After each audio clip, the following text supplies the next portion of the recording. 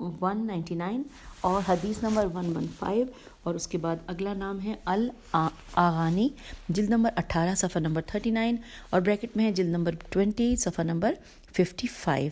پھر اب ہم آ گئے ہیں دانشوروں کے نظریات میں سے دوسرے نمبر پہ پڑھنے کے لیے۔ لکھا ہے دوسرے نمبر پہ کہ ابو اسحاق قیروانی قاف یہ رے و الف نون چھوٹی لکھتا ہے کہ داعبل متعصب مداح آل محمد تھا۔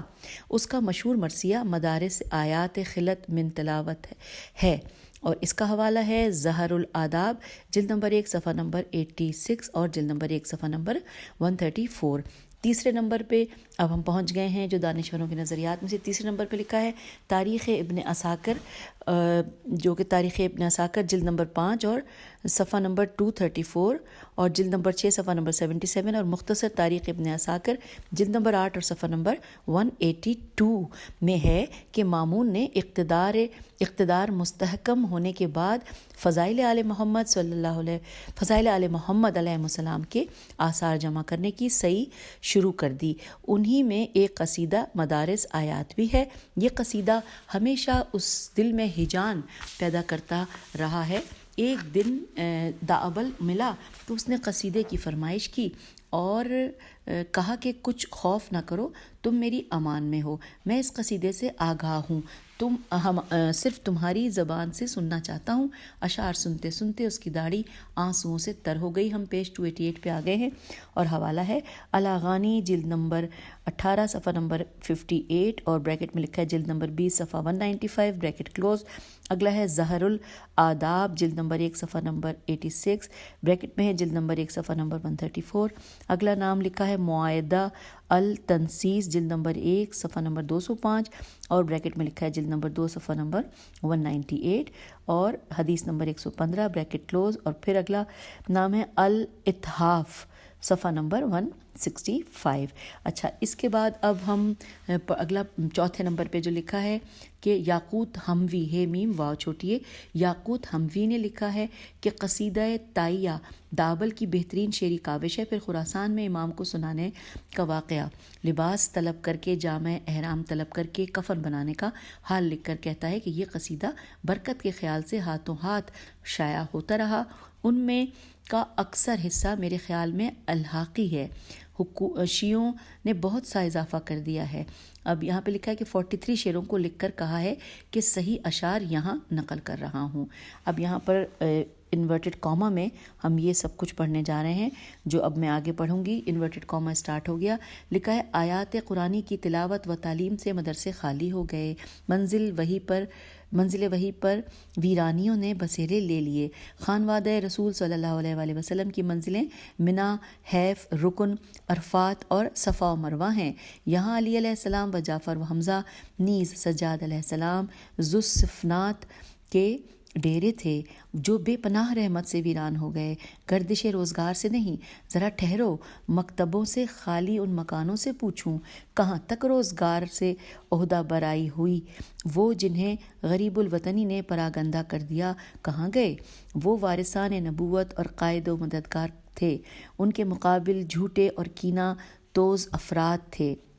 جب وہ اپنے کشتگان بدر و خیبر و حنین کو یاد کرتے ہیں تو روتے ہیں۔ کچھ قریب کوفے میں ہیں اور کچھ مدینے میں اور کچھ مقام خاہ میں، یہ خے ہی ہے لکھا ہوا میں، ان پر خدا کی رحمت ہو، اور ایک پاک نفس کی قبر بغداد میں ہے، غرق نوازش خدائے رحمان، لیکن وہ نفوس جن کی دعوت نظر انداز کی گئی اور میں ان کے صفات کے ادراک سے قاصر ہوں، دامن محشر تک کہ خدائے رحمان امام قائم کو اٹھائے اور ان کی برکت سے بے چینیوں کو دفع کرے۔ کچھ نفوس کی آرام گاہیں دشت کربلا میں شت فرات کے نزدیک دو نہروں کے درمیان ہیں، حوادث روزگار نے انہیں منتشر کر دیا۔ ہم پڑھتے ہوئے پیج 289 پر آ گئے ہیں اور یہ انورٹڈ کاما کی تحریر جاری ہے۔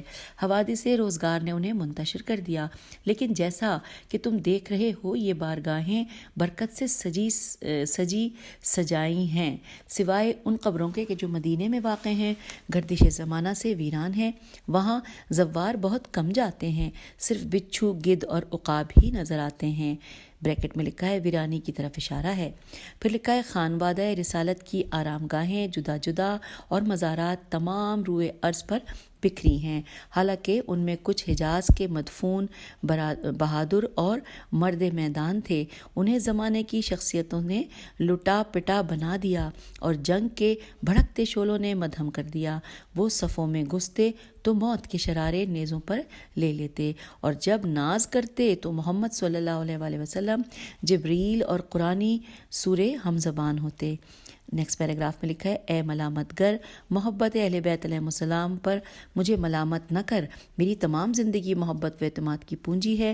میں نے انہیں ہدایت کے لیے چن لیا ہے کیونکہ وہ ہر حیثیت سے نیکیوں میں نیک ہیں۔ خدایا میرے یقین میں اضافہ کر اور ان کی محبت میرے دل میں بڑھا دے۔ میری جان کی قسم، تمہارے بوڑھے جوان غلاموں کو آزاد کرنے والے اور خون بہا دینے والے ہیں۔ میں تمہارا پیدائشی محب اور تمہاری محبت میں اپنے خاندان اور بیٹوں سے دستبردار ہوں۔ اپنی محبت کینہ توز دشمنان حق سے چھپاتا ہوں کہ انہیں موت بھی نہیں آتی۔ میری تمام زندگی مصائب میں گری ہے، اب مرنے کے بعد ہی چھٹکارا نصیب ہوگا۔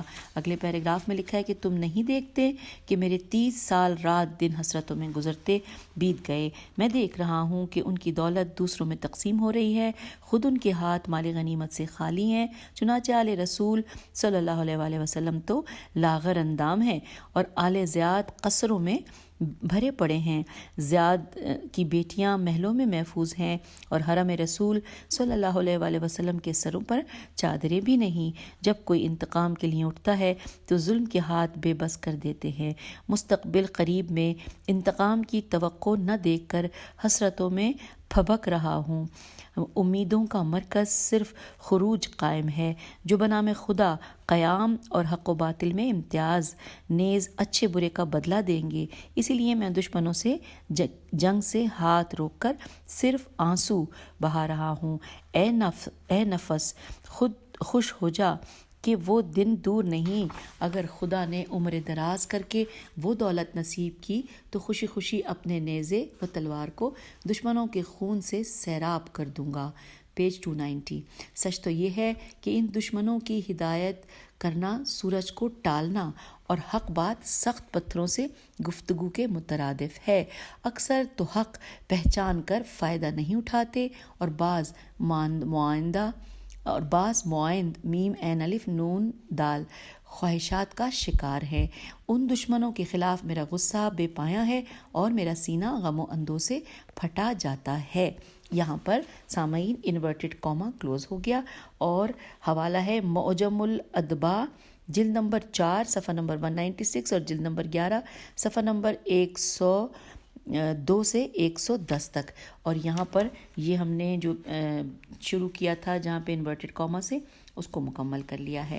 اور اب دانشوروں کے نظریات جو ہم پڑھ رہے تھے اس میں نمبر 5 میں نے بتایا تھا کل 10 نام ہیں، کل 10 ہیں پوائنٹس، تو 5ویں پوائنٹ پر ہم آ گئے۔ لکھا ہے شیخ الاسلام ابو اسحاق حموینی نے احمد بن زیاد سے روایت کی ہے کہ داب الخزائی نے کہا کہ جب میں نے امام رضا علیہ السلام کے سامنے قصیدہ مدارس آیات والا پڑھا تو حضرت نے فرمایا کہ اس میں 2 شعروں کا اضافہ کر لو۔ میں نے عرض کی کہ ہاں یا ابن رسول اللہ صلی اللہ علیہ وآلہ وسلم، تو حضرت نے فرمایا اب یہاں پہ یہ شعر ہے 2 لکھے ہوئے۔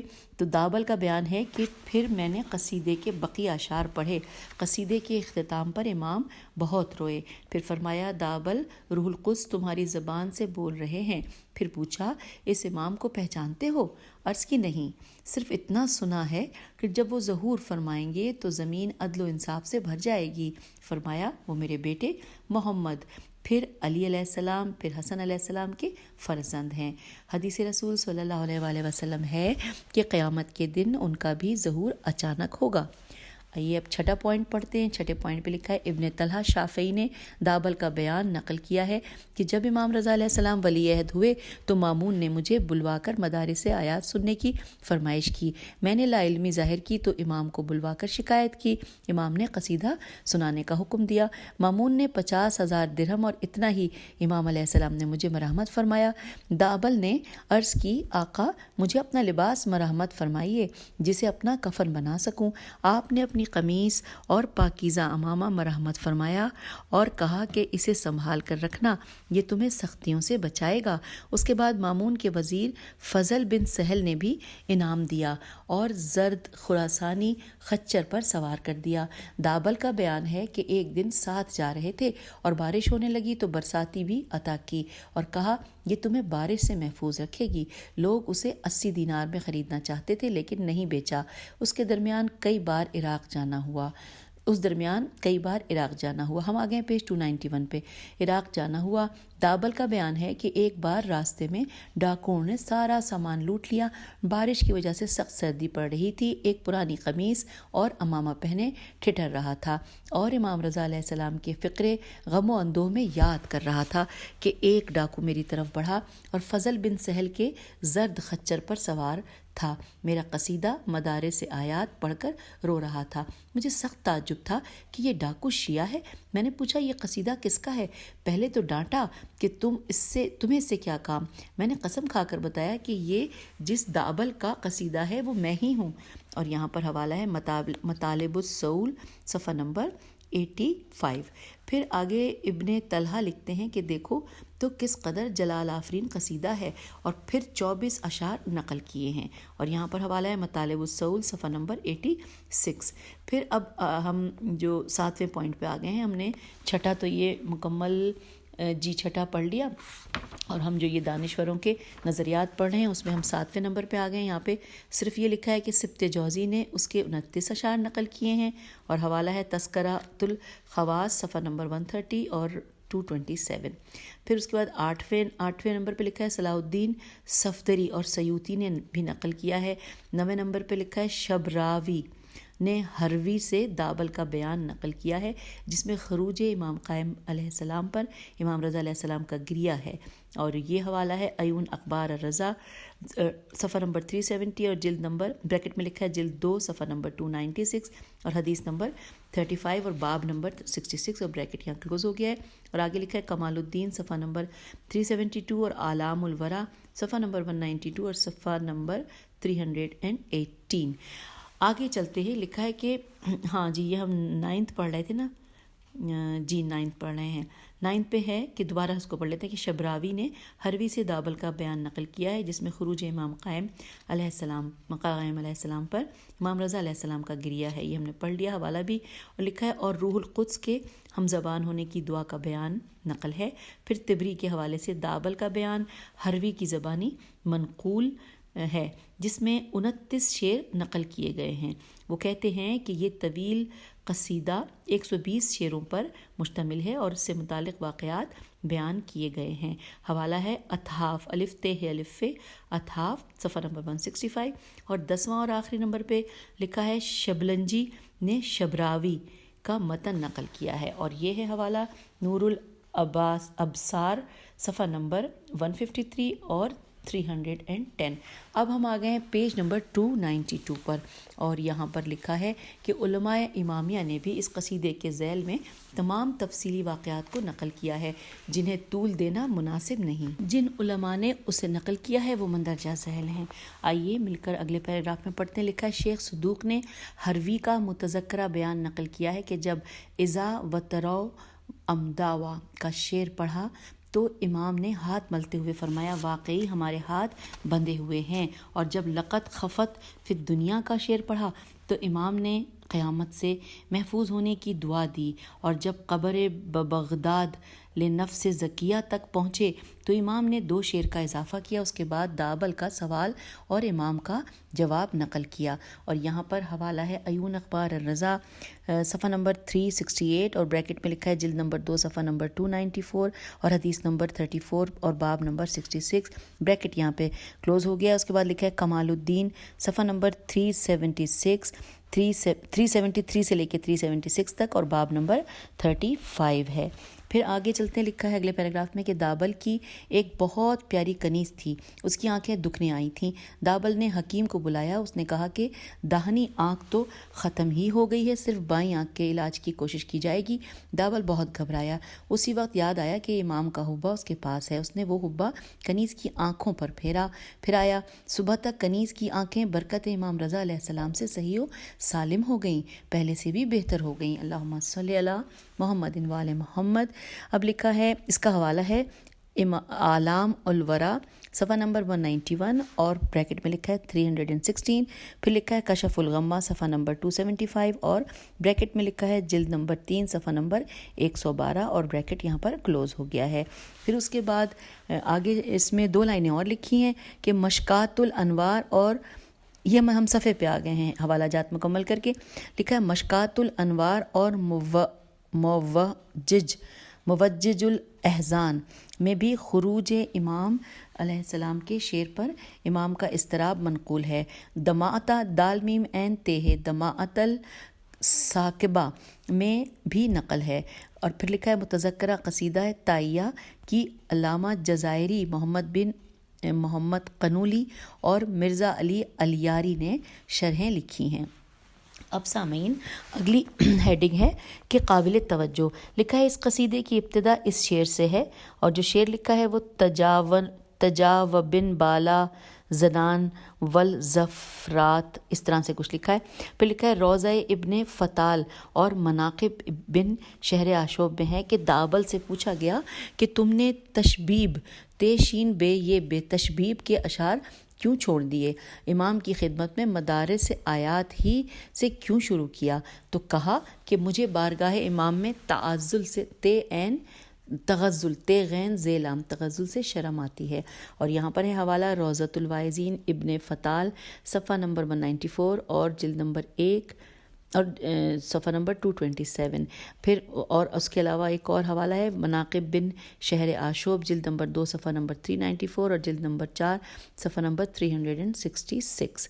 پھر ہم آ گئے ہیں اب پیج نمبر 293 پر۔ لکھا ہے پورا قصیدہ 120 شعروں پر مشتمل ہے، جسے اربلی نے کشف الغمہ میں، قاضی نے مجالس المومنین، مجلسی نے بہار الانوار اور رنوزی رے نون واو زے چھوٹیے نے ریاض میں نقل کیا ہے۔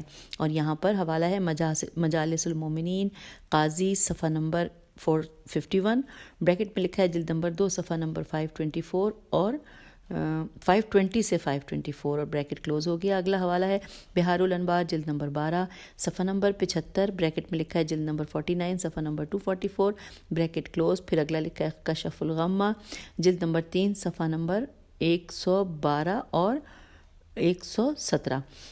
جی اب یہاں پہ آگے چلتے ہیں۔ لکھا ہے کہ اس کے بعض اشعار کو الحاقی کہنا مجرمانہ حرکت ہے، کیونکہ خود ہموینی نے معجم البلدان میں مشکوک اشعار کو نقل کیا ہے۔ اس کے علاوہ جن شعروں کو الحاقی کہا جاتا ہے انہیں مسعودی، ابن جوزی، سبت ابن طلحہ اور شبلنجی جیسے فہول فے واو لام علماء نے نقل کیا ہے۔ اور یہاں پر حوالہ ہے مروج الذہب جلد نمبر 2 صفحہ نمبر 239، بریکٹ میں ہے جلد نمبر 3 صفحہ نمبر 327۔ اگلی کتاب ہے تذکرہ ابن جوزی، بریکٹ میں ہے صفحہ نمبر 227۔ اگلا ہے مطالب ابن طلحہ اور ساتھ میں بریکٹ میں لکھا ہے 86، اور اگلا ہے نور الابصار صفحہ نمبر 310 اور معجم البلدان جلد نمبر 2 صفحہ نمبر 28 اور جلد نمبر 11 صفحہ نمبر 103۔ یہ ہم نے حوالہ جات پڑھ لیے۔ پھر آگے چلتے ہیں۔ لکھا ہے کہ ان سے تسامح تے سین الف میم ہے، تسامح کی توقع نہیں کی جا سکتی، جو لوگ اس کو مصنوعی قرار دیتے ہیں ان سے خدا سمجھے۔ اگلی ہیڈنگ ہے حالات زندگی۔ لکھا ہے ابو علی یا ابو جعفر کنیت تھی، نام تھا دابل بن علی بن زرین۔ اور یہاں پر حوالے کو بھی دیکھ لیتے ہیں۔ لکھا ہے آغانی جلد نمبر 8 صفحہ نمبر 29 اور جلد نمبر 20 صفحہ 131 پر۔ اس کے بعد یوں سلسلہ نسب لکھا ہے ابن سلمان بن تمیم بن نہشل بن خداش بن خالد بن عبد بن دعبل بن انصبن خزیمہ بن سلامان بن اسلم بن اقسی بن حارثہ بن عمرو بن عامر اور بن مزیقیہ۔ یہ حوالہ حاشیے میں ہم نے پڑھ لیا ہے۔ لکھا ہے کہ اس کا سلسلہ نسب 6 واسطوں کے بعد بدیل بن ورقہ اور 16 واسطوں کے بعد ربیہ خزائی تک پہنچتا ہے۔ اور یہاں پر حوالہ ہے اس بات کا فہرست نجاشی صفحہ نمبر 116 اور 161 حدیث نمبر 228، تاریخ خطیب جلد نمبر 8 صفحہ نمبر 382 اور تاریخ ابن عساکر جلد نمبر 5 صفحہ نمبر 227 اور بریکٹ میں لکھا ہے جلد نمبر 6 صفحہ نمبر 86۔ اور اس کے بعد اب ہم اگلی ہیڈنگ دیکھ رہے ہیں خانوادہ رزین یہ نون۔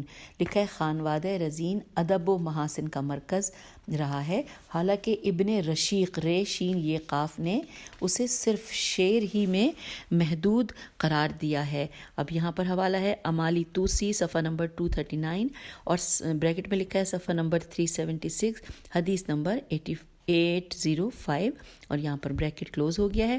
اور پھر ساتھ ہی لکھا ہے، ہم صفحے کی جانب نہیں، ابھی حوالہ جات تھوڑے سے رہ گئے، مختصر تاریخ ابن عساکر جلد نمبر 8 صفحہ نمبر 172 اور عمدہ ابن رشیق جلد نمبر 2 صفحہ نمبر 290 اور بریکٹ میں لکھا ہے جلد نمبر 2 صفحہ نمبر 307 اور باب نمبر 102 اور یہاں پر حوالہ مکمل ہو گیا ہے۔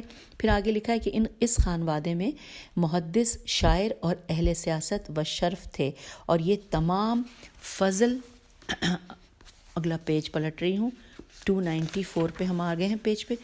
یہ تمام فضل و شرف دعائے رسول صلی اللہ علیہ وآلہ وسلم کی برکت سے تھا۔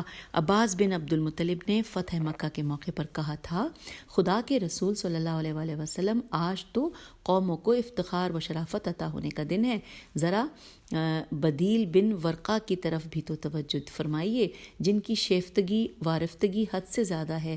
آپ نے فرمایا، اے بدیل، کیا عمر ہے تمہاری؟ پورے 97 سال۔ آپ نے دیدوں میں نظریں جما دیں اور مسکراتے ہوئے فرمایا، خدا تمہارا جمال بڑھائے اور تمہیں اور تمہارے عیال کو بہرہ مند کرے۔ حوالہ ہے امالی الشیخ صفحہ نمبر 339 بریکٹ میں ہے صفحہ نمبر 376 اور حدیث نمبر 805 اور اس کے علاوہ دوسرا نام ہے الاصابہ جلد نمبر 1 صفحہ نمبر 141 اور نمبر 614۔ پھر اگلے پیراگراف میں لکھا ہے کہ بدیل ہی کی ذریت میں پرجلال بزرگ عبداللہ ہیں، انہی کے بھائی عبد الرحمن اور محمد ہیں، جنہیں رسول صلی اللہ علیہ وآلہ وسلم نے یمن کا سفیر بنایا تھا۔ یہ تمام افراد، جن میں ایک عثمان بھی ہیں، صفین میں شامل تھے۔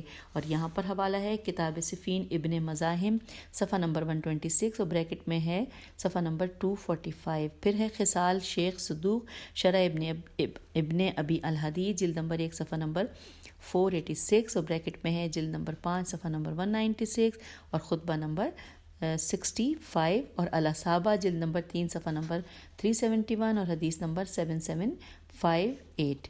یہ مکمل ہم نے جان لیا۔ اس کے بعد لکھا ہے 5ویں بھائی نافع تھے، نون الف فے عین، جو رسول صلی اللہ علیہ وآلہ وسلم کے سامنے فوت ہوئے، اور ابن رواحہ نے ان کا مرثیہ کہا۔ رواحہ کی ہجے ہے رے واو الف ہے اور انہوں نے ان کا مرثیہ کہا۔ اور یہ ہے حوالہ الاصابہ جلد نمبر 3 صفحہ نمبر 543 حدیث نمبر 8650۔ پھر اگلے پیراگراف میں لکھا ہے کہ اس خانوادے کی شرافت کے لیے یہی کافی ہے کہ اس میں 5 شہید ہیں، اور جو جنگ صفین و جمل میں حضرت علی علیہ السلام ہمراہ تھے اور مورد الطاف خدا اور رسول صلی اللہ علیہ وآلہ وسلم قرار پائے۔ عبداللہ خود مرد میدان تھے، زہری انہیں 5 مدبرین عرب میں شمار کرتے ہیں۔ حوالہ ہے الاصابہ جلد نمبر 2 صفحہ نمبر 281۔ پھر آگے لکھا ہے کہ امیر المومنین علیہ السلام نے صفین میں انہیں حملہ کرنے کا حکم دیا۔ وہ 2 شمشیروں اور 2 زرہوں سے حملہ آور ہوئے۔ وہ معاویہ تک صفوں کو چیرتے ہوئے پہنچ گئے۔ معاویہ نے انہیں گھیرنے کا حکم دیا۔ حبیب بن مسلم جو معاویہ کے میسرہ کا انچارج تھا آگے بڑھا۔ دونوں فوجیں گتھم گتھا ہو گئیں۔ ابن بدیل کے پاس صرف 100 آدمی باقی رہ گئے جو قرہ تھے، قاف رے الف اور رے پہ تشدید ہے، قرہ تھے۔ عبداللہ نے تہیہ کر رکھا تھا کہ معاویہ کا سر کاٹ کر رہیں گے۔ معاویہ نے للکارا، ان پر سنگ باری کرو۔ لوگوں نے انہیں قتل کر دیا تو معاویہ و عبداللہ بن عامر ان کے سرہانے آئے۔ ابن عامر نے امامہ ہٹا کر شفقت بھری نظر ڈالی کیونکہ اس سے پہلے گہرے دوست تھے۔ معاویہ نے کہا ذرا چہرے سے پردہ تو ہٹاؤ۔ عبداللہ بن عامر نے کہا ایسا ہرگز نہ ہوگا، جب تک میری روح باقی ہے تم مسئلہ نہیں کر سکتے۔ میم سے لام ہے۔ ہم آگئے ہیں پیج 295 پہ۔ معاویہ نے کہا ہٹاؤ بھی، مسئلہ نہیں کروں گا، اسے تمہیں بخش دیا۔ ابن عامر نے پردہ ہٹایا تو معاویہ بولا واللہ یہ اپنی قوم کا شجاع تھا۔ پھر شجاعت کا تمثیلیہ پڑھ کر کہا اگر بنی خزاعہ کی عورتوں کو بھی قدرت ہوتی تو وہ مجھ سے جنگ کریں تو ضرور مجھ سے جنگ کرتی۔ حوالہ ہے کتاب صفین صفحہ نمبر 243 اور صفحہ 456، اور اگلا ہے شرح ابن ابی الحدید جلد نمبر 2 صفحہ نمبر 299 اور جلد نمبر 8 صفحہ نمبر 92 خطبہ نمبر 124۔ اگلے پیراگراف میں لکھا ہے ابن بدیل کی آخری سانسیں چل رہی تھیں تو ادھر سے اسود بن تہمان توئے ہے میم الف نون تہمان خزائی کا گزر ہوا۔ انہوں نے کہا بخدا اگر میں موجود ہوتا تو تمہارا دفاع کرتا یا خود مرتا یا تمہارے قاتل کو مارتا۔ بخدا تم لائق اعتماد پڑوسی اور عابد شب زندہ دار تھے، کچھ وصیت کرو خدا تم پر رحم کرے۔ فرمایا میں تمہیں تقویٰ کی وصیت کرتا ہوں اور یہ کہ تم امیر المومنین علیہ السلام کی خیر خواہی کرتے رہنا، اس وقت تک ان کی حمایت میں جنگ کرتے رہو کہ حق واضح ہو جائے، حتیٰ تم موت سے بغل گیر ہو جاؤ، اور امیر المومنین علیہ السلام کو میرا سلام پہنچا دینا۔ انہوں نے علی علیہ السلام تک پیغام پہنچایا تو آپ نے فرمایا خدا ان پر رحم کرے، زندگی میں تو میری طرف سے جنگ کی اور مرتے مرتے میری خیر خواہی کر گئے۔ حوالہ ہے کتاب صفین ابن مزاحم صفحہ نمبر 26 اور 246، شرح ابن ابی الحدید جلد نمبر 1 صفحہ نمبر 486 اور جلد نمبر 5 صفحہ 196 خطبہ نمبر 65۔ پھر آگے لکھا ہے کہ عدی بن حاتم نے بھی ان کی مدح میں 2 شعر کہے ہیں کہ عمار ہاشم بن مرقال اور ابن بدیل کے بعد زندگی کی تمنا بیکار ہے، اور حوالہ ہے دفعۃ الصفین صفحہ نمبر 403۔ پھر لکھا ہے کہ اس سلسلے میں سلیمان بن سرد خزائی اور شنی کے بعد کے بھی مرثیے ہیں۔ حوالہ ہے دقۃ الصفین صفحہ نمبر 400۔ پھر لکھا ہے دابل کے باب علی بن زرین بھی بلند پایا شاعر تھے۔ حوالہ ہے معجم الشعراء جلد نمبر 1 صفحہ نمبر 283 اور 136۔ پھر لکھا ہے اسی طرح ان کے چچا عبداللہ بن زرین بھی شاعر تھے، اور حوالہ ہے امدت یعنی گولتا ہے آخر میں، اور جلد نمبر 2 صفحہ نمبر 307 اور باب 102۔ پھر لکھا ہے ان کے چچیرے بھائی ابو جعفر محمد ابو شین یہ سواد بن عبداللہ صاحب دیوان شاعر تھے، اور یہاں پر حوالہ ہے البیان والتبین جلد نمبر 3 صفحہ نمبر 83، شعر و شعراء صفحہ نمبر 346 اور 571۔ اگلا ہے الاغانی جلد نمبر 15 صفحہ نمبر 108، جلد نمبر 16 صفحہ نمبر 432، اور فوات الوفیات جلد نمبر 2 صفحہ نمبر 25، اور پھر بریکٹ میں لکھا ہے جلد نمبر 3 صفحہ نمبر 402 اور حدیث نمبر 469۔ آئیے ہم پیج نمبر 296 پر آ گئے ہیں۔ لکھا ہے دابل کے بھائی ابو الحسن علی صاحب دیوان شاعر تھے، اور حوالہ ہے فہرست ابن ندیم صفحہ نمبر 173۔ پھر لکھا ہے کہ سن 198 ہجری میں دابل کے ساتھ امام رضا علیہ السلام کی خدمت میں عرصے تک شرف یاب ہو رہے تھے۔ خود انہی کا بیان ہے کہ 2 سال تک میں اور دابل امام کی خدمت میں رہے تھے۔ امام نے میرے بھائی دابل کو سبز اونی لباس اور عقیق کی انگوٹھی اور خلعت کے ساتھ درہم رضوی دیا، اور کہا کہ دابل قم جاؤ، وہاں بڑا فائدہ اٹھاؤ گے۔ یہ بھی کہا کہ اس لباس کی حفاظت کرنا کہ اس میں ہزار رکعت نمازیں اور 1000 قرآن کیا ہے۔ اب یہاں پر حوالہ ہے فہرست نجاشی صفحہ نمبر 197 اور بریکٹ میں ہے صفحہ 276 اور حدیث نمبر 727 بریکٹ کلوز. آگے لکھا ہے امالی شیخ توسی صفحہ نمبر 229 اور صفحہ نمبر 359 اور حدیث نمبر 749. آگے چلتے ہیں. لکھا ہے دابل کے بھائی 172 میں پیدا ہوئے اور 273 میں وفات پائی. ان کے بیٹے ابوالقاسم اسماعیل خود ابلی عین بے لام چھوٹیے کے نام سے معروف تھے. اپنے باپ سے بہت سی روایات بیان کی ہیں. واسط میں رہتے تھے اور وہاں مالیات کے افسر تھے. تاریخ الائمہ اور کتاب النکاح کے مؤلف بھی ہیں. دابل کے ایک اور بھائی زری بھی شاعر آل محمد صلی اللہ علیہ وآلہ وسلم تھے. دابل کے اشعار ان کے متعلق ابن عساکر نے لکھے ہیں اور یہاں پر حوالہ ہے تاریخ ابن عساکر جلد نمبر 5 صفحہ 139، جلد نمبر 6 صفحہ 81 اور مختصر تاریخ ابن عساکر جلد نمبر 8 صفحہ نمبر 189. ان کا امام رضا علیہ السلام کی زیارت کے لیے جانا اور لکڑہاروں سے کرائے پر خچر لینے کا واقعہ نیز دابل اور ان کے اشعار بدایع البدایع میں مذکور ہیں اور حوالہ ہے بدایع البدایع جلد نمبر 2 صفحہ نمبر 210 اور عیون اخبار الرضا جلد نمبر 2 صفحہ نمبر 153 اور حدیث نمبر 7 اور تاریخ خطیب جلد نمبر 8 صفحہ نمبر 383. اور یوں ہم اپنی اس ریڈنگ کی نشست میں آپ سے اجازت چاہتے ہیں. اس کے بعد آخری جو ہم نشست میں مل کے بیٹھیں گے اس کتاب کی، تو پھر جب تک کے لیے اجازت. خدا حافظ، فی امان اللہ.